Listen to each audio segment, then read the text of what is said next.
समझ रहे ना। इसके बाद आप ही बताओ, थोड़ा देर पहले चर्चा हो रही थी कि एग्रीमेंट होते हैं, हो रही थी ना।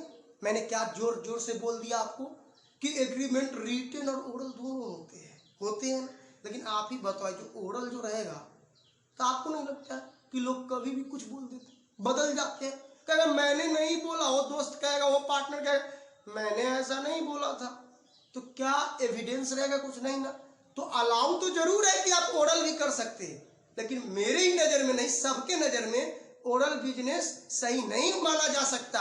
क्योंकि इससे क्या होगा बोलो, इससे आपसी जो रिलेशनशिप है वो भी प्रभावित होगा, क्योंकि कोई कुछ बोलेगा, कोई कुछ बोल देगा बाद में। तो बिजनेस वैलिड है ओरल एग्रीमेंट के साथ, लेकिन मेरे नजर में आप कभी भी बिजनेस करना ना जिंदगी में पार्टनरशिप, तो ओरल मत करना, रिटेन एग्रीमेंट बना के कीजिएगा, ताकि हर कोई अपने बात पे पूरी तरह से अडिग रहे कि हाँ मैं ऐसा बोला था और इस तरीके से मेरी ड्यूटी और इस तरह की मेरी पावर है, जो भी है दोनों के लिए वो पहले से नोन हो। समझ रहे? तो इसीलिए हमारे देश में पार्टनरशिप एक्ट 1932 में ये तो अलाउ कर दिया कि आप ओरल बात करके भी काम शुरू कर सकते हैं और रिटेन में भी, लेकिन रिटेन का काम शुरू करना ज्यादा जरूरी है। और इसीलिए अगर आप रिटेन में काम करने का सोच रहे हैं और सोचेंगे, तो आपको एक डॉक्यूमेंट बनाना होगा। वो डॉक्यूमेंट जो होता है ना, उसमें सारी बातें लिखी जाएगी। समझ रहे हैं आप? क्योंकि कहीं ना कहीं लिखिएगा ना, तो वो डॉक्यूमेंट एक प्रिपेयर करना होगा, सारी बातें जिसमें लिखी जाएगी, और वो सारी बातें जिसमें लिखी जाएगी ना, उसे हम लोग पार्टनरशिप डीड यानी साझेदारी संलेख के नाम से जानते हैं। आप समझ रहे हैं? उसको आप स्टैंडर्ड लैंग्वेज में परिभाषित भी कर सकते हैं और अपने भाषा में भी कर सकते हैं। एक ऐसा डॉक्यूमेंट जो पार्टनर के आपस में होने वाली सारी बातों को प्रॉपर डॉक्यूमेंट में, हो सकता है स्टाम्प पेपर भी हो, जो कि कानून के द्वारा बना हो, उसके ऊपर प्रॉपर तरीके से सारी बातों को लिखने के प्रोसेस को पूरा करके जो डॉक्यूमेंट प्रिपेयर होगा, उसे हम लोग साझेदारी संलेख और पार्टनरशिप डीड के नाम से जानेंगे। आप इसको स्टैंडर्ड तरीके से भी समझ सकते हैं। यहां पर लिखा पार्टनरशिप डीड, आप समझ रहे हैं? डीड एक डॉक्यूमेंट है जिसमें पार्टनर के बीच में जो आपस में जो बातचीत सब हुई है ना, उसको लिखी जाती है। सर इसमें क्या क्या बातें लिखी जाती है, ये तो आपके सिलेबस का ही पार्ट है, मैं बताने वाला हूं, अभी जस्ट थोड़ा देर वेट कीजिए। तो partnership deed, partnership comes into existence by an oral and written agreement। लिख दिया साफ साफ कि पार्टनरशिप ओरल और रिटेन दोनों प्रकार के एग्रीमेंट के साथ एग्जिस्टेंस अस्तित्व में आ सकता है, आता है। It is better to have written agreement to avoid any dispute. किसी विवाद झगड़ा लड़ाई से बचने के लिए ये ज्यादा अच्छा है कि आप इसे रिटन डॉक्यूमेंट इसके लिए बना लें। तो लिखा it is better to have written agreement to avoid any dispute. विवाद झगड़ा लड़ाई से बचने के लिए या विवाद से बचने के लिए बेटर होगा कि आप इसे रिटन में बनाएं। और this written document known as partnership deed, यानी जो डिस्प्यूट विवाद होगा ना, कि मैं नहीं बोला, मैं कब बोला, वो कब बोला, ऐसे मैं कभी नहीं बोला था, वो बोलेगा मैं नहीं बोला था, ये सब समस्या झगड़ा का जड़ है। लड़ाई हो जाएंगे आपस के रिलेशन में, बिजनेस का लाइफ छोटा हो जाएगा, आपस में विवाद कर लेगा, मैं नहीं बोला, ये नहीं। इसलिए रिटन में लिख लो। और जिस डॉक्यूमेंट में आप रिटन में लिखेंगे ना, लिखा ना this written document known as what, partnership deed, साझेदारी संलेख। आपको ये जानना होगा, ये इंपॉर्टेंट है, आपको स्टैंडर्ड लैंग्वेज लिखने की प्रैक्टिस करने होंगे। सर पार्टनरशिप डीड में क्या क्या लिखाता है, बस वही हम लोग अब जा रहे हैं। आप ही बताओ, छोड़ो ना ये पढ़ाई, ये छोड़ो बोर्ड की बात है। आप बताओ मुझे, पार्टनरशिप बिजनेस होगा ना, तो आपस में क्या क्या बातें होनी चाहिए? सर क्या क्या होनी चाहिए? आप तेज हो, सोचो, मिलेगा, बहुत बातें मिलने वाला है आपको।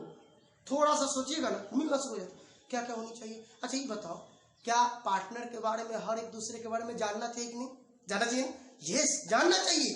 तो पार्टनर के बारे में इंफॉर्मेशन होना चाहिए, है ना? होना चाहिए। यस, उसका पूरा एड्रेस डिटेल्स के साथ होना चाहिए, ये डीड में लिखा होना चाहिए। प्रॉफिट शेयरिंग रेशियो, कैसे प्रॉफिट बांटना है, वो सब बातें होनी चाहिए। बहुत सारी बात है, लेकिन मैं कई सिलेक्टेड वर्ड आपके लिए लिख दिया हूं ताकि आप इसको एग्जाम में भी लिख सके अच्छे से। मैं सबको एक एक समझा देता हूं बेहतर से, कभी डाउट नहीं होगी आपको, एक ही बार में दिमाग में आ जाएगा। समझ रहे ना? देखिए, डिस्क्रिप्शन ऑफ द पार्टनर्स, विवरण किसका? पार्टनर का सारा डिटेल दो, अपना अपना आधार कार्ड दो, ये दो, पैन कार्ड दो, सब दो, सब डिटेल दो बिजनेस में, ताकि लीगल हो और सब लोग जाने एक दूसरे को सही तरीके से। दूसरा क्या है? Description of the form, form का भी विवरण दीजिए ना, दीजिए ना, समझ रहे हैं ना? फॉर्म, क्या नाम रखिएगा, क्या चीज का बिजनेस है, हर चीज का विवरण देना होगा ना, ताकि पेपर में लिखाएगा ना ये बिजनेस है, ऐसे है, यहाँ रहेगा, जगह का नाम सब देना पड़ेगा। इसके बाद प्रिंसिपल प्लेस ऑफ बिजनेस, लो लिख दिया प्रिंसिपल प्लेस की, कौन से जगह से ये शुरू हो रहा है, कहाँ इसका मेन जो प्लेस है जहां से ये जन्म ले रहा है। समझ रहे हैं ना? ये भी लिखने होंगे आपको, बताने होंगे, रिटन डॉक्यूमेंट डीड में लिखने होंगे आपको। और इसे दिमाग में रखिए, लिखते जाइए, हर चीज को बोर्ड से भी लिखिए। और अगर कमी दिखे कुछ ना, तो किताब का भी अध्ययन कीजिए, और डाउट लगे ना तो व्हाट्सएप या किसी तरह से कांटेक्ट कीजिए मेरे से, मैं सिखा दूंगा आपको सब चीज, नहीं रहने दूंगा आपको एक भी doubt. Nature of business, nature स्वभाव बिजनेस का नेचर समझ रहे हैं? क्या चीज का बिजनेस नेचर में रखिएगा, क्या नेचर है आप, क्या एजुकेशन का बिजनेस है आपका, क्या क्लोथ कपड़े का बिजनेस है आपका, क्या बहुत डेली यूज का चीज होता है, क्या चीज का नेचर भी चर्चा कीजिए कि नेचर है क्या क्या आप रखिएगा अपने पार्टनरशिप बिजनेस, क्या क्या चीज को लेकर के बिजनेस कर रहे हैं आप लोग, करना चर्चा करना होगा आपको रिटन डॉक्यूमेंट में, जिसको हम डीड बोलते हैं, कर रहा होगा चर्चा उसमें आपको। इसके बाद कमेंसमेंट ऑफ पार्टनरशिप, सब बात तो हो गई, बातचीत हो गई, ये बिजनेस करेंगे, ये करेंगे, वो करेंगे, सब करेंगे, कब से करेंगे, कब से, डेट भी लिखिएगा उसमें कि इतने 1 तारीख से, 1 मई से करेंगे, 1 जून से करेंगे, 10 जुलाई से करेंगे, डेट लिखने। कमेंसमेंट डेट भी होता है, आपको पता है? पार्टनरशिप बिजनेस का रजिस्ट्रेशन भी होता है, ऐसे ही ऑप्शनल है, लेकिन रजिस्ट्रेशन में डेट होगा ना, डेट ऑफ बर्थ की, कब ये जन्म लेगा, कब ये जन्म लिया। और ऐसे रजिस्ट्रेशन कंपलसरी नहीं है, ऑप्शनल है, आप नहीं भी करा सकते जी, ऑप्शनल है इसका, आप रजिस्ट्रेशन नहीं भी करा सकते हैं। इसके बाद क्या है? कैपिटल कंट्रीब्यूशन, सब बात हो गई, हम लोग करेंगे बिजनेस, इन पैसा कौन और कितना कितना लगाएगा ये भी तो बताना होगा ना डीड में, कौन कौन कितना लगाएगा, अगर राम मोहन सोहन है तो कितना कितना कौन कौन रुपया लगा रहा है, कैश लगा रहा है, कौन कौन कौन सामान लगा रहा है, कोई गुड्स भी तो दे सकता है बिजनेस को, आप 11th पढ़े हुए हैं, बिजनेस कैश और गुड्स से और असेट से भी शुरू हो सकता है। इसके बाद क्या है? इंटरेस्ट ऑन कैपिटल, देखो ये जरूरी नहीं, लेकिन अगर डीड में लिख दिया जाए कि इंटरेस्ट ऑन कैपिटल पार्टनर को दिया जाएगा तो दिया जाएगा, क्योंकि डीड वो डॉक्यूमेंट है जो लिखा जाएगा वो पूरा किया जाएगा, बस बातें लीगल होनी चाहिए, इलीगल नहीं। और उसमें जो लिख दिया जाएगा वो समझो ना कि कानून बन जाता है, वो दिया जाएगा, लॉ भी कहता है लिखा हुआ तो दो। तो इंटरेस्ट ऑन कैपिटल समझ रहे हैं आप? इंटरेस्ट ऑन कैपिटल क्या होता है? कैपिटल जो लगाएगा, ए 1 लाख, बी 2 लाख, सी 5 लाख, तो सब अलग अलग लगा दिया ना, इसलिए जो ज्यादा लगाया ना वो चाहता है ब्याज मिले ताकि हमको ज्यादा मिल जाए, लेकिन ये आपस में सबकी सहमति से होगा, और अगर सहमति बनती है तो ये डीड में लिखा जाएगा कि कैपिटल पे ब्याज देना है, क्योंकि बिजनेस और मालिक अलग होते हैं ना, पार्टनर अलग है और फॉर्म अलग है, फॉर्म और पार्टनर दोनों अलग होते हैं, तो पार्टनर किससे ब्याज लेगा? फॉर्म से। लेकिन सभी पार्टनर सहमति से लिखवा सकता है डीड में कि हम लोग इंटरेस्ट ऑन कैपिटल चार्ज करेंगे। इस तरह से अगर आप पैसे बिजनेस को दोगे, अगर पार्टनर फॉर्म को पैसा देगा तो इंटरेस्ट ऑन कैपिटल चार्ज करेगा, ऐसा पड़े ना, तो इंटरेस्ट ऑन ड्रॉइंग भी हो सकता है। ड्रॉइंग क्यों सर? क्योंकि जब बिजनेस पैसा निकालेगा ना, सॉरी बिजनेस से जब मालिक पैसा निकालेगा ना, बिजनेस से, जैसे बिजनेस है फॉर्म है ना, उससे अगर मालिक पैसा निकालेगा ना, तो अगर बिजनेस को मालिक पैसा दिया था तो ब्याज लिया, तो क्या बिजनेस छोड़ देगा? नहीं ना छोड़ेगा, कोई नहीं। सब जैसे आप रहोगे ना वैसे सामने वाला भी ना रहेगा। तो बिजनेस से अगर पार्टनर ब्याज ले, इंटरेस्ट लेगा ना, तो अगर कभी पार्टनर उसमें से पैसा या सामान निकालेगा तो उसको ड्राइंग बोलेंगे, और बिजनेस भी उस पर इंटरेस्ट लेगा। तो interest on drawing, interest on capital भी हो सकते हैं। इसके बाद क्या है बताओ? ड्राइंग हो गया। प्रॉफिट शेयरिंग रेशियो, देखो ये कितना इंपॉर्टेंट है, ये फीचर्स में भी था, फिर से यहाँ आ गया। सर तो प्रॉफिट शेयरिंग रेशियो यहाँ क्या चर्चा नहीं करोगे कि प्रॉफिट कैसे कैसे बांटना है? नहीं करोगे, नहीं करोगे तो फिर वही होगा, कानून अपना हिसाब से बांट देगा जो नियम में लिखा हुआ है। नहीं तो आपको जैसे से बांटना, मान लो कोई पार्टनर ज्यादा पैसा दिया, कोई कम दिया, तो जो ज्यादा दिया उसको प्रॉफिट थोड़ा ज्यादा मिलना चाहिए ना, मिलना चाहिए कि नहीं? तो ये डीड में लिखवा लो। अगर डीड में आप नहीं लिखवाओगे ना तो आप नहीं ले पाओगे ज्यादा प्रॉफिट, इसलिए डीड में रेशियो लिखना पड़ता है। जैसे 5:3:2, 3 पार्टनर है तो जैसे भी आप, या कैपिटल रेशियो में हम लोग बांटेंगे प्रॉफिट को, जितना जितना कैपिटल लगा वो रेशियो बन के बांट देंगे प्रॉफिट। तो प्रॉफिट शेयरिंग रेशियो की चर्चा डीड में होनी चाहिए। अगर हो गई है तो जैसे चर्चा हुई है वैसे ही हम लोग बांटेंगे। समझ रहे आप? मुझे लग रहा है आपको समझ में आ रही है। इसके बाद क्या है बताओ? Interest on loan. सर ये क्या होता है? अब बताओ। 3 पार्टनर है ना, राम मोहन सोहन, कुछ भी नाम रख दो। तो अगर तीनों के कैपिटल लगा दिया, अपने पास जो पैसे थे सब विचार करके लगा, कम गया तो कम गया, तो लोन भी तो ले सकता है, ले सकता है कि नहीं? ले सकता है। और जब लोन लेगा तो क्या ब्याज नहीं देगा? देगा। तो अगर लोन दिया है तो ब्याज देगा। आपको एक बड़ी बात बताऊं, कभी कभी ना बाहर के लोगों से लोन न लेके पार्टनर से भी लोन ले लिया जाता है, क्योंकि तय होता है ना कि ए देगा 1 लाख, बी देगा 2 लाख, सी देगा 3 लाख, और होता है इतना पैसा से काम नहीं चलेगा, तय हो चुका था। तो नहीं चलेगा तो कहता लोन लाओ, किसी से मांगने जाए तो कोई पैसा वाला पार्टनर रहता है, कहता लाओ ना मैं ही लोन के रूप में दे देता हूं पैसा, मुझे ही दे दो ब्याज। तो जो इंटरेस्ट ऑन लोन होगा ना उसका रेट का चर्चा होना चाहिए। यहाँ देने की बात है कि इंटरेस्ट ऑन लोन, इस सबका रेट भी चर्चा होता है, कितना % देना है जो इंटरेस्ट है। तो लोन के केस में भी देना है। समझ रहे आप? लोन में तो अगर बाहरी का तो इंटरेस्ट तो और हाल में देना होगा, डीड में लीक हो या न हो तो लेने ही आएगा ना। लेकिन पार्टनर का अगर लोन है तो डीड में लिख देना पड़ेगा कि कितना % दिया जाएगा। समझ रहे हैं ना आप? जब डीड बनेगा तो। लेकिन आपको मैं फिर से एक बार बता देता हूं, क्या डीड बनाना कंपलसरी है? जी नहीं। ये डीड जो है ना पार्टनरशिप का, ये ऑप्शनल है, आप बना भी सकते और नहीं भी बना सकते।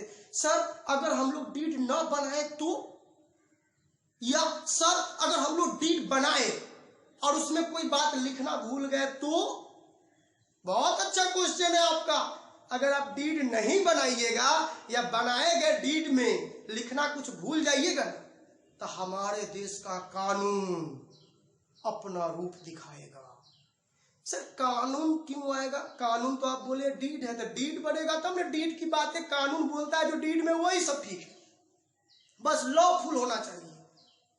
लेकिन आप डीड में न लिखेंगे तो आप झगड़ा करिएगा आपस में पार्टनर में, तो कहाँ जाइएगा? कोई भी झगड़ा करके कहाँ जाएगा बताओ? मारो पीट जब कर लेता है लोग तो अंतिम में कहाँ जाता है? कोर्ट में जाता है।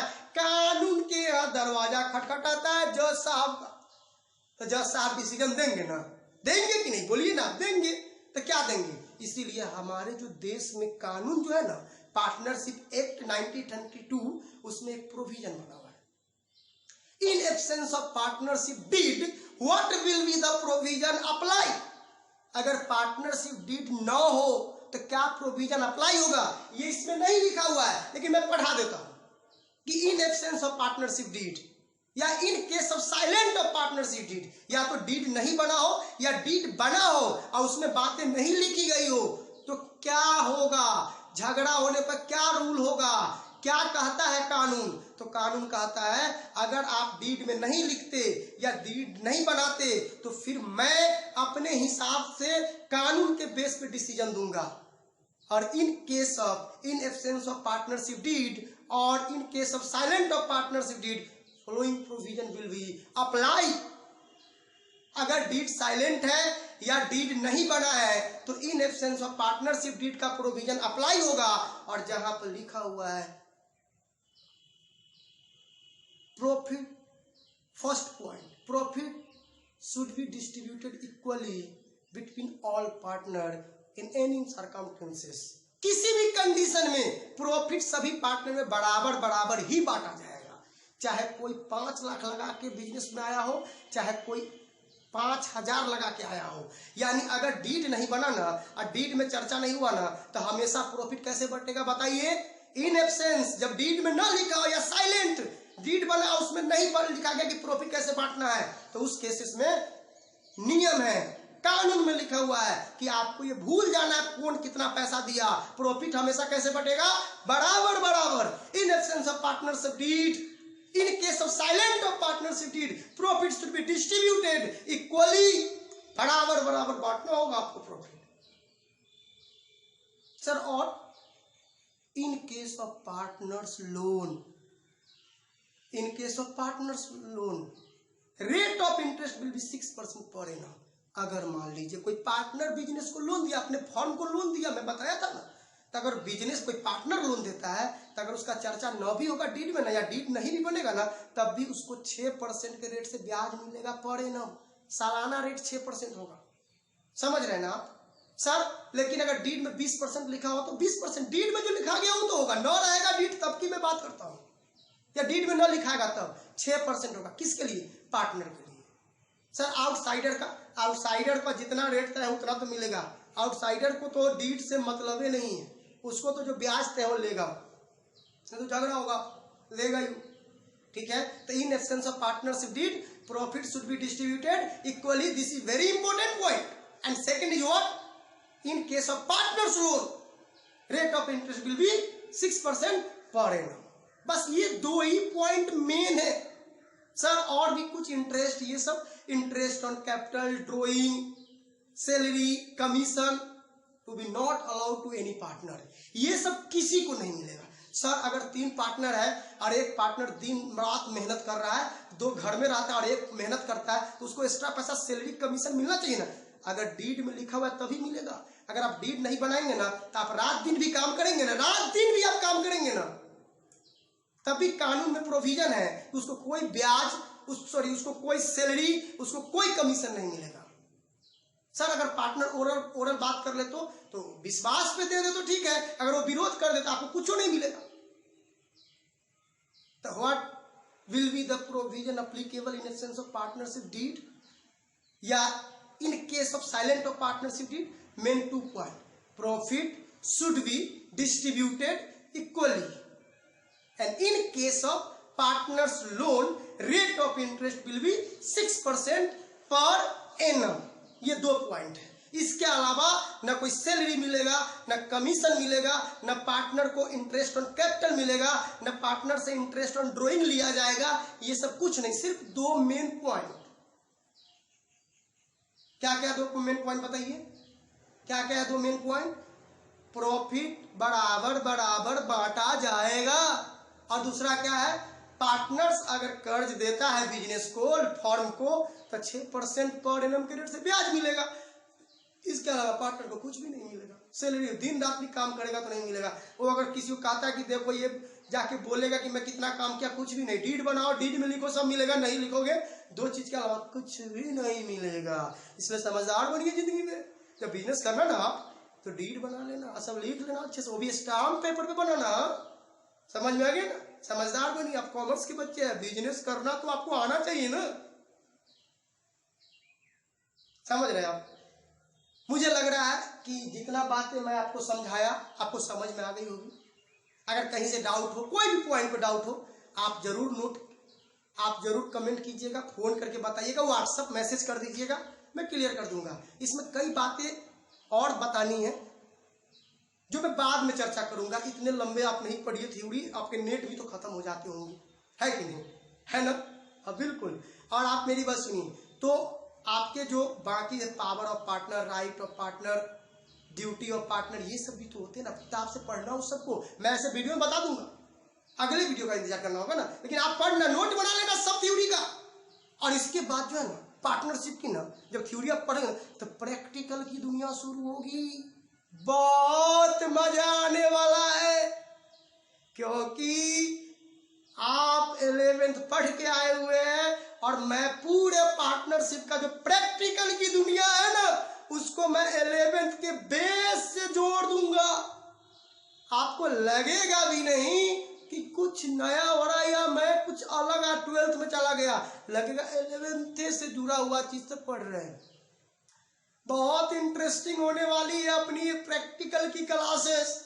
अभी तो मैंने आपको थ्योरी सिर्फ पढ़ाया है और वो भी थोड़ा बाकी आगे पढ़ा दूंगा।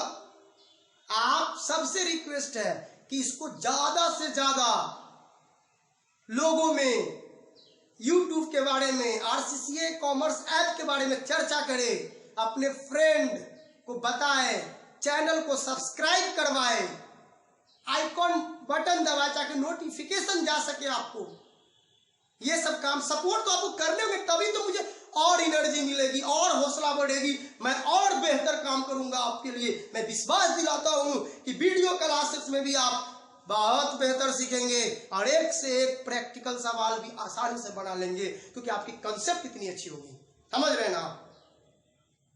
उत्साहित रहिए जिंदगी में, कभी नहीं घबराना है, क्योंकि जो होना होगा वो तो होगा ही। समझ रहे? डरना नहीं, घबराना नहीं है। एंजॉय कीजिए जिंदगी को और नॉलेज लेके कीजिए।